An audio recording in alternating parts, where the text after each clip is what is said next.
Kumusta kayo mga kaibigan? Ito po si Nico Fabian. Nandito naman tayo po for the January 20 edition sa Nick Talk, The Real Talk with Nico. Tuloy-tuloy pa din ang mga left and right batikos dyan sa Pilipinas tungkol mga very controversial issues po nangyari. Especially itong issue about ang national budget po. If you remember right, yesterday during my episode January 19, I was talking about the national budget po na may konting nagiging controversial itong issue ngayon dahil po may mga blank items dyan po sa BICAM report which was discovered by another congressman from the district of Davao. And of course, immediately that after revealing his discovery, itong si Congressman Isidro Ungap, now mayroon din mga reactions si former President Rodrigo Duterte. And today, as expected, mayroon din reaction coming from Malacanang or coming from the President himself. But is it necessary? Or ano ba nangyari? Itong mga batikos left and right na ngayon between the Marcoses and the Duterte, and especially itong issue na national budget. Few weeks ago, last month or a few months ago, we are very vocal. Hot issue ang impeachment ni Sara Duterte, but dahil after the INC rally, medyo na-tone down na ngayon and another issue came up. Is it because of the incoming midterm election scheduled on May 12 sa Pilipinas or what? But anyway, let's stick to the topic ngayon po. For me personally, I would say na hindi na dapat itong mga batikos. We heard from Malacanang people about reacting about the comments or reaction given by the former president, si Rodrigo Roa Duterte, regarding ang discovery of blank items dyan sa National Budget Report or BICAM Committee Report. Now, the problem is, ito ang problema po. Kung ang tao o ang leader natin will not be given the right information, of course, he will be giving out his reaction wrongly po. Wrongly. So this is exactly, for me, my personal opinion, this is exactly what happened today, wherein Ferdinand Marcos Jr. Mentioned or said during an ambush interview by the local media dyan sa Pilipinas regarding itong discovery of blank items dyan sa national budget. And his answer was, Duterte is telling a lie. Other Malacanang officials were saying Duterte is peddling fake news. But sino po ang natin dito? We look into it. Sino talaga ang may kasalanan dito po? In fact, this mga hard-hitting words coming out from our presidency, Bongbong Marcos against Duterte, it should have been avoided if the president was given the right information. Why I'm saying this? It is because the issue here po, you have to remember, the issue here is may mga blank items dyan sa BICAM Committee Report. At ang answer ni President Bongbong Marcos, sabi niya, there is no such thing as blank items sa GAA, General Appropriation Act. So these are two things po, BICAM Report and the General Appropriation Act or GAA. Dalawang issue to po, Two different items na hindi pwede you can put together. The moment you put it together, ma-confuse ang mga tao po. So I don't believe the statement of Bongbong Marcos that Duterte is telling a lie. In fact, Duterte really was honest himself, and he went against this discovery and said, this is it. May mga ebidensya tayo dito po. But he's referring on the BICAM report, and he's not referring dyan sa GAA. While Marcos said,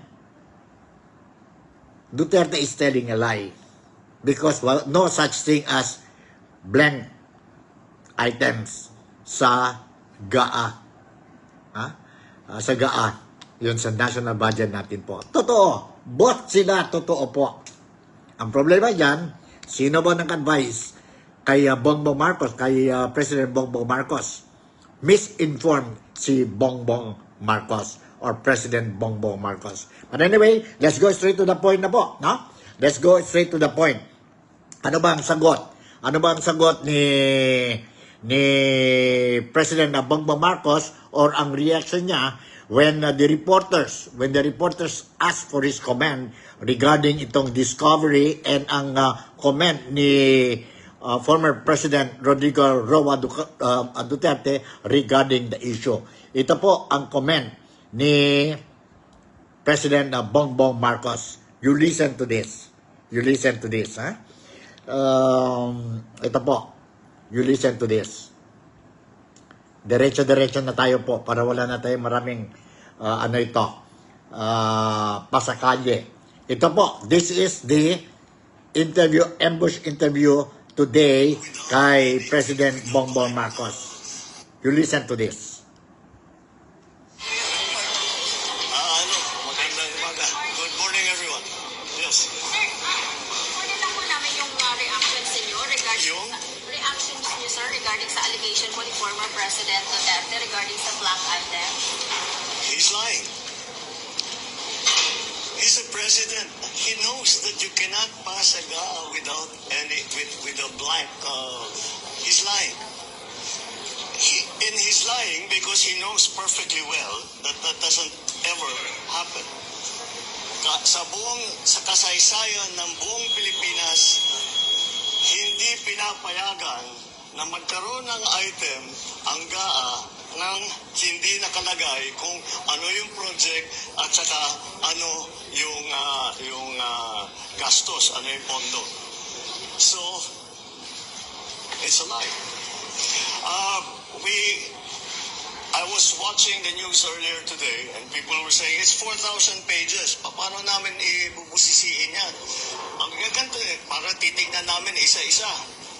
Hindi na lang. Meron namang kopya that's available on the website of DBM. Tignan ninyo, huwag na ninyong busisiin isa-isa. Hanapin nyo yung sinasabi nila na blank check. Tignan ninyo kung meron kahit isa para mapatunayan na tama ang sinasabi ko kasi nungalingan yan. That's my reaction. Sir, regarding po sa Yes, I totally agree. Wala po. Wala sa GAA ang blank check. Blank check. Wala. I think wala talaga. Because Digong, President Rodrigo Roa Duterte, our former president, he knows, he was a president before, and he knows ang rules and regulations, ang laws po, na hindi talaga pwede blank, may mga blank items dyan sa GAA.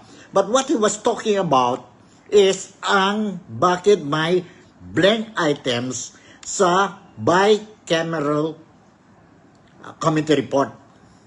And may mga ebidensya talaga siya po. No? Yun ang issue na si Duterte reacted from the discovery of Representative Isidro Ungab. No? Last Saturday during an interview. No? So yun po ang issue. Ang issue is ang bicameral report, and it is not about GAA, ang General Appropriation Act. Ganun yun po. No? Two issues yan po. So, what happened? Because the President, Marcos, was misinformed. Ito na po nangyari. At sa mga Pilipino ngayon, marami nang naisip na confused na sila po, no? Sabi nila, sino ba ang totoo ngayon? Ang sinasabi, si Duterte ba o si Marcos? Expected naman, si Marcos will deny. Ha? Ganon yun po ang isip ng mga tao ngayon po who really don't understand. So what is important now is for the BICAM members to come out openly and show to the public ang original. I don't know if they have a script kasi BICAM yun eh.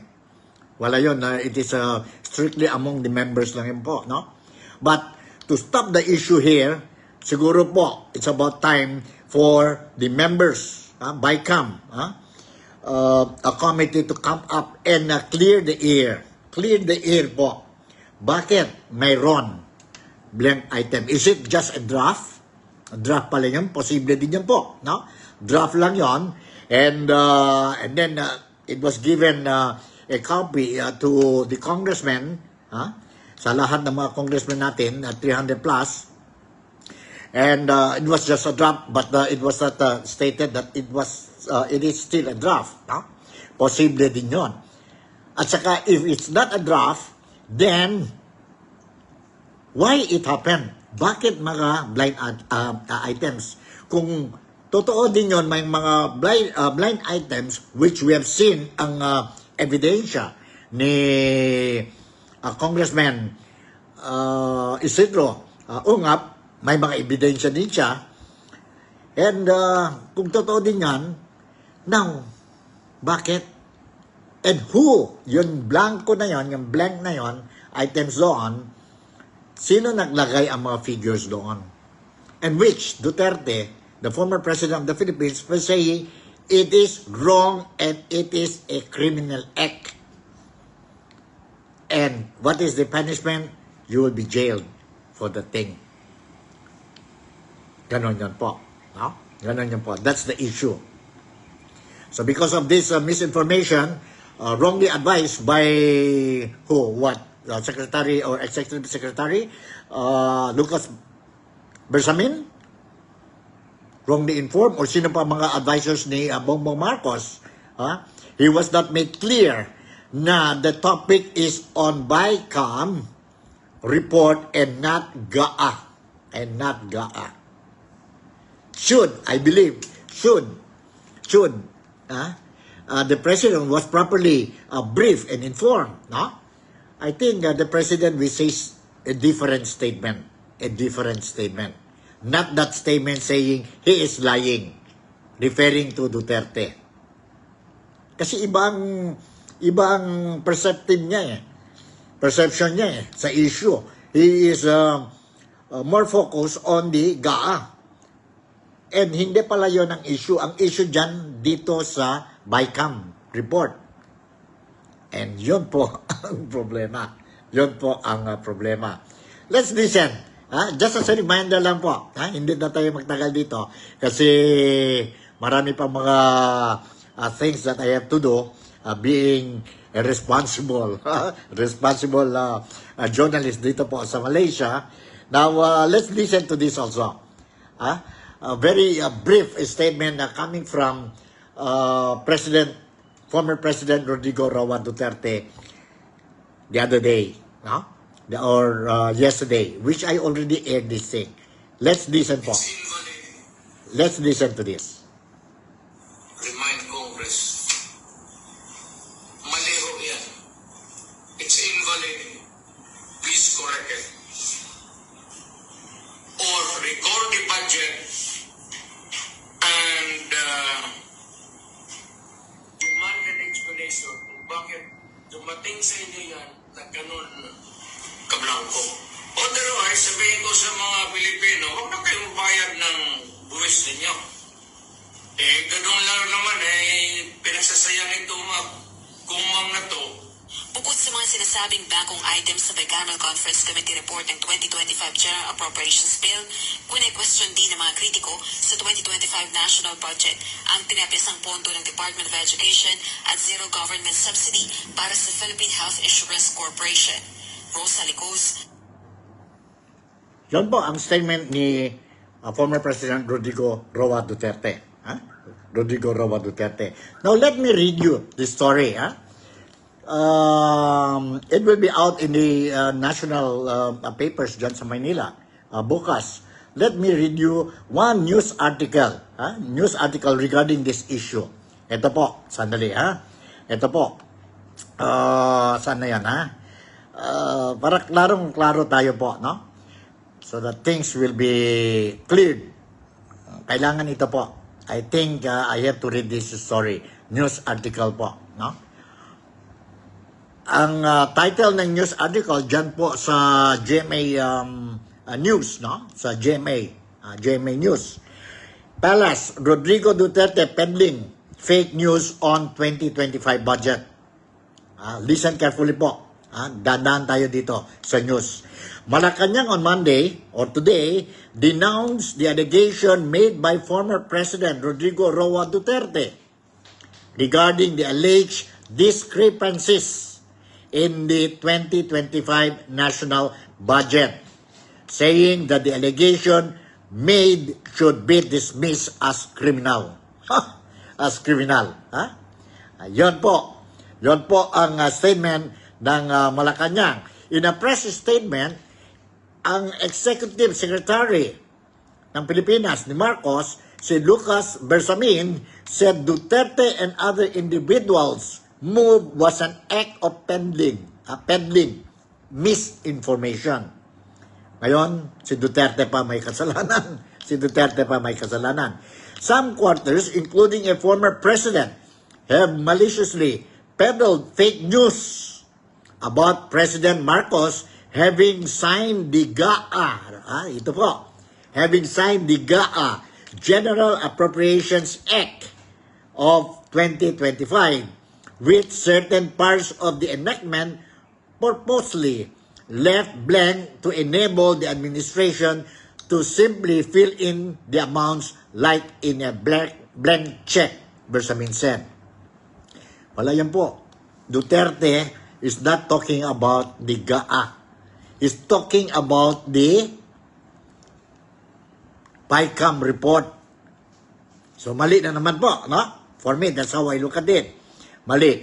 The peddling of such fake news is outrightly malicious and should be condemned as criminal.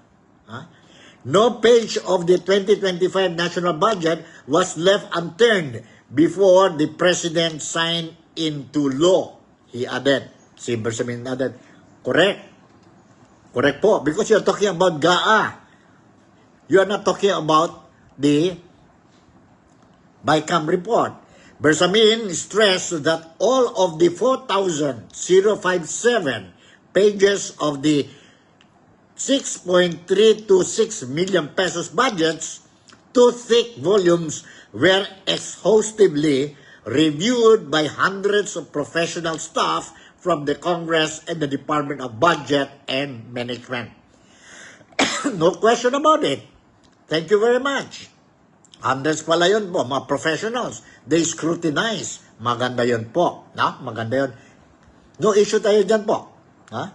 This meticulous line-by-line scrutiny is a pre-enactment check performed by dedicated civil servants to ensure that the GAA contain no single discrepancy in the amounts being appropriated, Bersamin said. Okay, GAA yun po We're talking about GAA. Bersamin is talking about GAA. It is impossible for any funding items to be left blank as alleged by misinformed and malicious sources, according to Bersamin. I think something wrong here. It was nobody alleged that there is blank check sa GAA. What Congressman Ungap and the reaction of former President Rodrigo Duterte, what he was saying was a different thing. Yun na nga po ang sabihin natin ang Quadcom report. Hindi yon po ang GAA, no? Hindi ang GAA. Yon ang problema po sa atin, no? Yon ang problema po sa atin. So What do you think? Ano kaya po? What do you think? What do you think? Correct ba yon ang mga issues na being raised ngayon? It is between sabihin natin, ang GAA at saka BICAM report. Sa BICAM report po, no? So, kayo po, what do you think? You think about it and let me know kung you agree. Anong sinabi ni Bersamin? Okay, nasaan na yun news Parang okay. Continue tayo. Sana tayo. This meticulous line-by-line scrutiny is a pre-enactment check performed by dedicated civil servants to ensure that the GAA contain no single discrepancy in the amounts being appropriated, Bersamin said. It is impossible for any funding items to be left blank, as alleged by the misinformed and malicious sources, according to Bersamin. Ang GMA News Online contacted the Duterte camp, in particular, former Chief Presidential Legal Counsel Salvador Panelo and Davao City 3rd District Representative Isidro Ungab for comment on the remarks made by Palas. In response, Panelo said Duterte's remarks were based on the validity of Ungab's findings, plus on the assumption that the GAA General Appropriation Bill, as signed into law by BBM, contains the same omissions. Hence, former President Rodrigo Roa Duterte is saying if, as charged by Ungab, the GAA was signed with infirmities, then those responsible could go to jail, he explained. The former president was expressing a legal opinion on the assumption that Ungab's charges are true and if the GAP as signed by Marcos contains the same irregularities. Panelo also said the media should examine the documents to determine the truth. The Department of Budget and Management categorically denied the allegation made by Duterte and Ungab, calling it as completely false and reckless. The DBM said it was presented by the two the DBM said what was presented by the two was bicameral conference report. Ito ang sabi ng Department of Budget Management, DBM.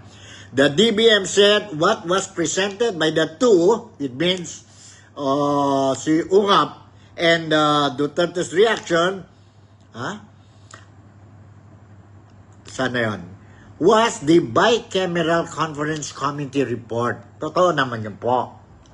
Totoo yun po. Kaya nga I was saying, siguro itong copy ni Ungab was just a drop, kaya nga mayroon yung mga blank items dyan po, no? Baka blank yan, posible din yan po, no? But anyway, blank or not, no? When we talk about the bicameral report, siguro po, ang committee should come out now and be open to the public para matapos na itong controversy po, no? Controversial issue. Para matapos na ito po, they should come up and clarify things po. Kasi kung we will continue this thing, then the public will be, confused. And some people will be using it para sa kampanya nila po. Kasi election na po. It is important to note that under the 1987 Constitution, it is the bill, the GAP or GAB, and not the BICAM report that is officially submitted for the consideration and approval or veto of the President. Correct yan po. No? This is exactly correct. So yun po, what really happened, why we are having this hot issue dyan sa Pilipinas. But anyway, let's listen also. Listen also to the reaction of the former Executive Secretary of Bongbong Marcos or President Bongbong Marcos, no? and the campaign manager of Bongbong Marcos during the 2022 presidential election. And I'm referring to no other than Attorney Vic Rodriguez. Attorney Vic Rodriguez. And Attorney Vic Rodriguez is now eyeing for or to be a senator after the midterm election. Let's listen to this po. Ang explanation niya and ang reaction niya. In totality, ang reaction ni Attorney Vic Rodriguez. Saan yan? Let's listen to this. It's worthwhile din po. No? Maganda ito po to listen sa side ni Attorney Rodriguez, Vic Rodriguez din po. Let's listen to this. Hold on, ha? Magsalita kayo when Hold on, ha?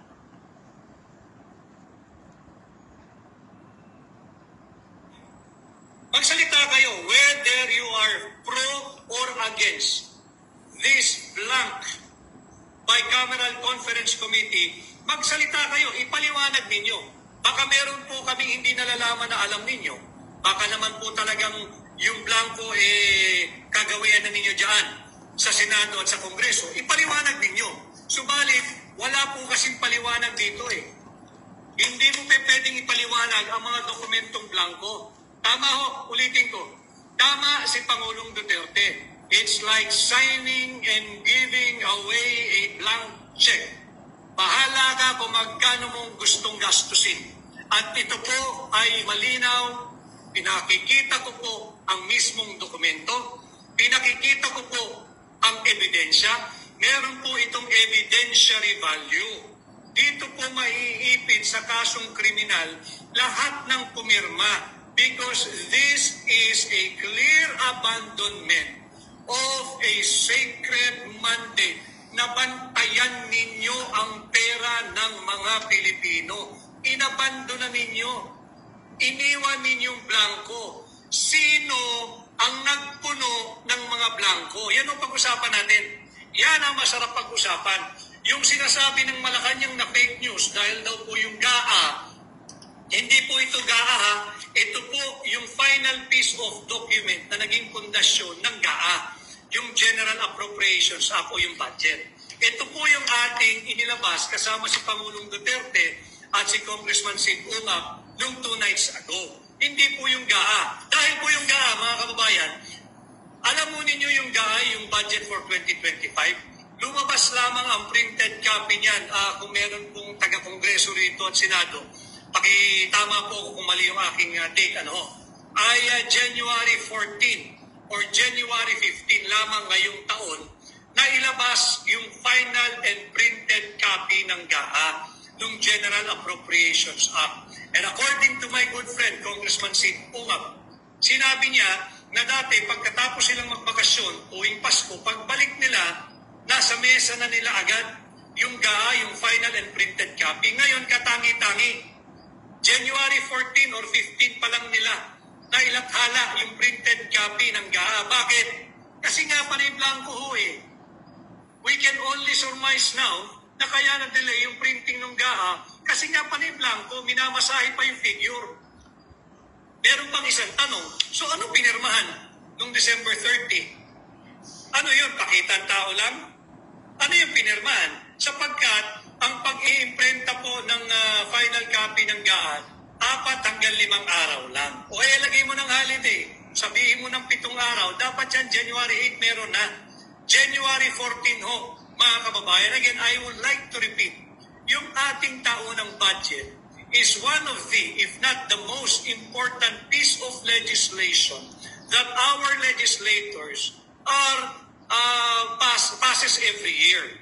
Ito po yung pinaka-importante, pinakamahalaga piece of legislation taon-taon. Kaya hindi po pwedeng may blanco rito. And again, ulitin ko si Congressman Sid Ungap ay dating chairman ng Ways and Means ng House of Representatives.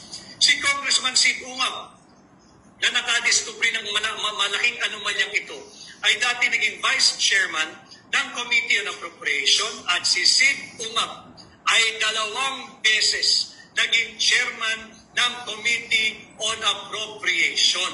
Siya rin po ang nagpasa, ang principal author nung batas na kung saan binubuwisan yung sigarilyo, yung tabako, yung alak, yung paggamit at gumagamit ng matatamis para mapondohan yung PhilHealth. Marunong po ito. At ito pong taong ito, buo po ang integridad nito. At ito nga ho ang kanyang nakita. At base sa kanyang karanasan, bilang kongresista, bilang dating chairman ng appropriation, hindi po uubra ito. Bawal po ito. Ito po ay abandonment ng constitutional duty ng mga mambabatas na bantayan ang kaban ng bansa. Abandonment po ito ng constitutional duty ng mga miyembro ng House of Representatives na dapat doon lamang nagmumula ang anumang appropriations bill. Kay Nosric. Okay po, yon ang reaksyon ni Attorney Vic Rodriguez po, no? Klarong-klaro, he explained it very clearly to us, no? To the public. And it's up to you now. Kayo nang bahala po to see whether anong mga observation ang opinion ninyo po, no? Reaction ninyo regarding itong statement ni Attorney Vic Rodriguez. But the bottom line here po, para sa akin lang, my own opinion, kailangan ang to stop this issue, no? To stop this issue, sana lang po, it will not sabihin natin, it will not grow big, no? And some politician will take advantage of the opportunity, no? Mag-epal-epal sila dyan, comment on this thing, on that, and their comments will just confuse ang Filipino community, no? So, once and for all, siguro, shoutout muna tayo kay Marilu Pentojo is watching this program today. So, yeah, God bless you, Marilu, and keep yourself safe at saka sila Nikki and my girl. Saka yung chuchu daw, no? Yung chuchu. So, okay, don't worry, okay lang kami dito sa Kota Kinabalu. So, yun po. I think the best thing now, for me, my own opinion, is that to stop this issue, no, while still early, siguro po, when we talk about this blank check, blank items dyan sa bicameral report, no, siguro po ang the right people, no, who will clear up this mess is ang BICAM members. BICAM members po, no? Come up and say, no, na ganito.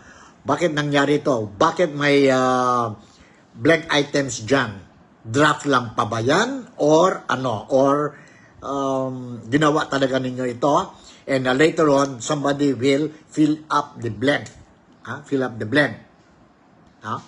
Kasi at the moment, marami nang haka-haka po. And of course, the integrity of the Congress, the integrity, reputation of the Senate, and of course, sabihin natin, ang reputation din, whether we like it or not, ng presidente, baka in cahoots or something like that, no? Affected po. So, ano ba ito? I think, mabuti pa kung ang BICAM members, kasi exclusive yun sila exclusive yun. Wala yata silang script din dyan no? As what I was made to understand. No, sila and then they will make this decision, ang amounts, no, to be given to this department, so forth and so on. After ang after nag-approve na ang proposed budget sa Kongreso and then sa Senado, and then after that mayroon pa third party, and that is the BICAM, no? And then from the BICAM, they will approve already, no? And then they will submit it to the president for approval. And yun na po. The president will make the final decision. Mag-veto ba siya some items or not, or okay lang siya sa budget based on his proposal, executive proposal of the national budget, no? So, whether we like it or not, itong budget nagiging controversial issue din yun po. Because ngayon, for 2025, 6 trillion po, 6.3 yata trillion ang budget ng 2025. Pero, kung gano'n man, siguro, the other option din is for Congressman Isidro Ungab to file a complaint sa Korte Suprema, sa Supreme Court, and let the Supreme Court decide kung constitutional ba or hindi constitutional ang National Budget 2025. And kung ano ba nangyari dyan sa blank items. File a complaint, a case, dyan po sa Korte Suprema or sa Supreme Court, and let the Supreme Court decide para matapos na ito po. So that's the issue. That's the issue. When we talk about this controversial issue ngayon, hot issue ngayon, and sabihin natin, add the fuel, fire, sabihin natin, sa issue between the Marcoses and the Dutertes. So with this, hanggang dito na lang tayo po. And once again, si Nico Fabian would like to say thank you very much for making me a part of your day today. You will be properly updated from time to time. Every day po ang programa ko po. And I'll make sure that you will get the right information po. Right information, hindi to fake news. With this, thank you very much again for making me a part of your day. Malaysia, Sabah, the Philippines, God bless us all. I love you and see you tomorrow. Bye.